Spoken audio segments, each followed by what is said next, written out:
በነበረው ጊዜ ላይ የሶስት ወር ነው የሁለት ወር ጽንስ ትይዛለች በአጋጣሚ እና ያ ነገር ደግሞ በጣም አደገኛ ነበር በወቅቱ።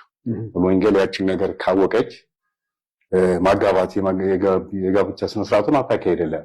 ስለዚህ እኔ ደግሞ ብዙ እውቀቱ የለኝም። የገባሁት ቅርብ ጊዜ ነው ገና ትምህርቱን እንትን እያልኩ ነው። በዛ ጉዳይ ላይ በጣም እንትን አለን ተነጋገረን። ይሄ ነገር ነፍስ ነው፣ ሁለት በፈጣሪም ዘንድ ያስጠይቃል።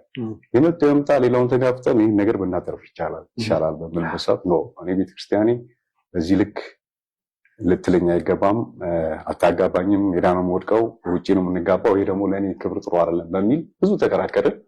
ሳስበው እኔም በወቅቱ ኦኬ እንደዚህ አይነት ችግር ካለ አክሴፕት ማድረግ የጋራ ችግር ነው፣ አክሴፕት ማድረግ አለብን፣ እንግዲህ እግዚአብሔር ይቅር ይበለን ተባባልን።